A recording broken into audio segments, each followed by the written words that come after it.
Hey y'all, so I think the last time you all saw me, I was pretty much telling you that I was sick and that I was house hunting, so please bear with me, if I needed to take some breaks. And it's been a couple of weeks, and the same still applies. Like, I have the very, very end of a cold, definitely not as bad as the last video that you saw, but I do still have some drainage.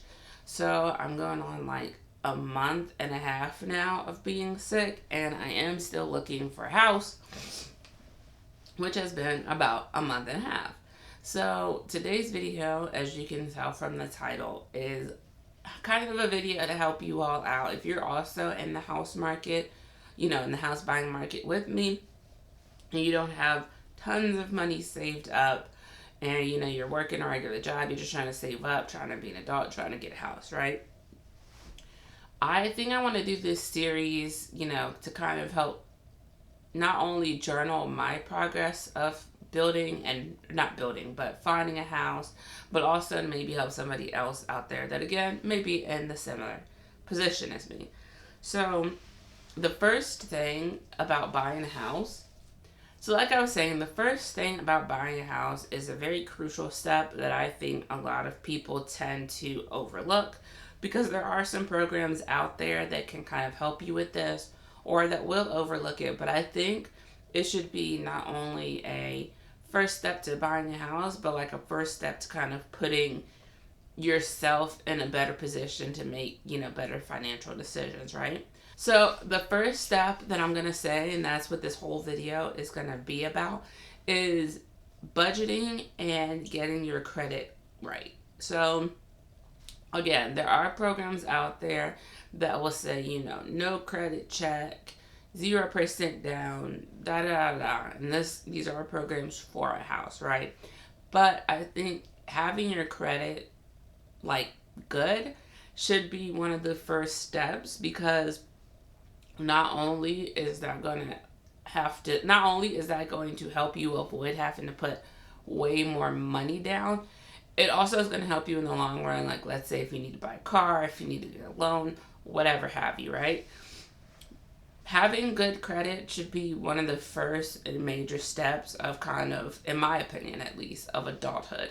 And this series is going to apply, I believe, mainly to people that are in the States. I'm not sure how, overseas countries handle, the buying a house situation. I would actually be interested in finding that out. But this series is definitely going to be for people that are trying to buy a house in the States. So if you're not in the States, I don't necessarily know if these steps are going to apply to you. So there are programs out there that can help you build your credit, and I will put a few down below, or maybe like one or two down below, that I have, gotten recommendations from friends or family. I personally am lucky to say that I have never had an issue with my credit. I got my first credit card at 18, and my mom taught us to be very responsible with it. You only use this credit card for gas, and you pay it off every month. Now, I will say, I noticed, as I got older, that paying off the balance of my credit card sometimes hurt my credit. And it was very interesting because I had the same student loan balance. I had paid off my credit card, and one of the credit bureaus actually dropped my credit by like 20 something points. It was completely insane. And when I called them, they, gave me this whole, we can't tell you, exactly what's impacting your credit. You would have to call like a credit repair service, to figure out how to help yourself. But the only thing that we can see is your student loan balance. And I try to explain to them it's been the same. And so after doing a little bit of research and talking to my sister and my mom, you basically want to carry a small balance. And what I mean by a small balance is probably $50 or less. And to avoid paying interest, you just need to pay the minimum balance on your credit card. Now, I want to start by saying, even though I gave that advice, I want to say I am not a financial advisor. So if you fuck up your credit by taking these steps and, doing all this, Do not come for me. All I am saying is stuff from my experience. My experience is carrying a small balance definitely helps my credit. When I, the next month, I went ahead and I did like a small little purchase, and I think I had maybe like $10, $15 on my credit card. And next thing I know, the following month, those 20 something points that they deducted the month before, they added back to my credit score the next month. So it kind of worked out that way. So definitely get your credit together. Either use a credit repair service. If you don't have any credit, build credit. That along with that goes with having a bank account. Unless you plan on buying a house in cash, which a lot of people don't necessarily have, hundreds of thousands of dollars saved up in the bank. Maybe you do, I don't know. But even if you do have hundreds and thousands of dollars saved up, if it's not in a bank, and lenders cannot see transactions going to and from a bank, they're most likely not going to give you a loan. So you will only have the option to buy a house in cash. And so I do think, in my opinion, I would prefer to buy a house with a loan. Sure, put down as much money as you can, but get a mortgage, because that can also help build your credit. And so there's a lot of different ways you can get a credit card, like I did when I was 18.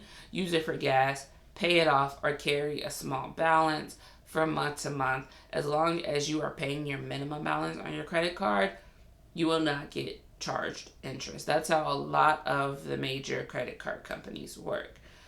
So the other part of, step one that I'm kind of molding in together with building your credit and making sure that you have good credit is budgeting. A lot of people overlook the fact that lenders will approve you for how much they see your credit and your savings are worth, right? So they're not necessarily looking at the fact that you're paying maybe $1,000 or $1,200 or maybe $1,300 in rent now, and you're still living paycheck to paycheck. You know what I'm saying? Like, they're looking at the fact, like, okay, this person, this is their gross income, this is their debt, this is their debt to income ratio, and that's it. They don't necessarily account for the bills and any repairs or your taxes that for your businesses or your person, whatever. They're not accounting for like a 401k if you have that, all of that. They're just looking at your gross income and your debt. So for example, my lender told me that I could get approved for $300,000, right? At $300,000, I would be paying over $2,000 a month in a mortgage. So, the principal, the taxes, the, whatever else, right? Equity, whatever else. Or escrow, sorry. That would be over $2,000. I currently only pay $1,000 in rent. I am very lucky and fortunate to be able to say that I pay $1,000 in rent. It's very unheard of, especially for a whole house in Georgia. Like, that's a really great deal, but me and my landlord have been through some things. This house is not the best house. And so it kind of works out. Like, again, the house is not great, but the rent is cheap. And so with that being said, if I were to now double what I was paying for a house, I may be living paycheck to paycheck. Hell, I may not even be living, right? Because what if, the roof starts leaking, or my car starts having issues, or I need to go to the doctor or something? I'm now doubling what I'm paying in rent, and I'm not necessarily having enough money for other things outside of that mortgage. And what you don't want to do is default on your mortgage or get behind on your mortgage payments, because then it messes up your credit. Excuse me, like I said, I'm still getting over sickness.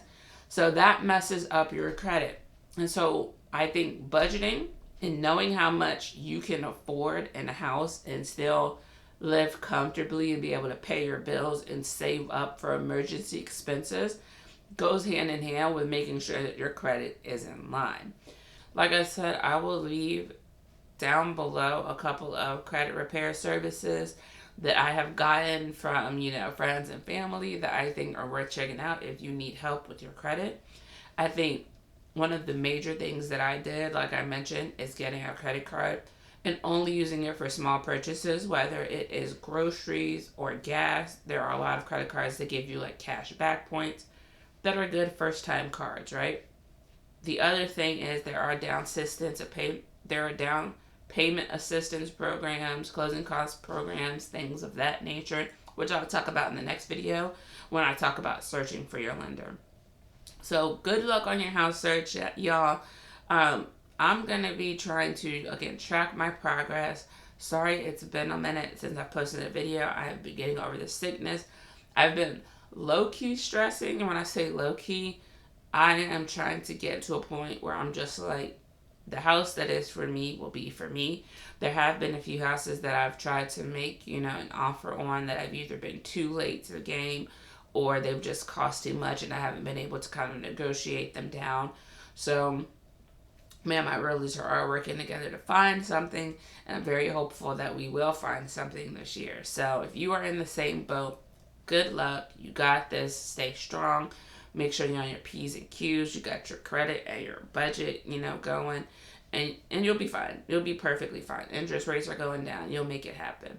So until next time, you all have a wonderful day. Peace, love, and positivity. And I'll see you next video.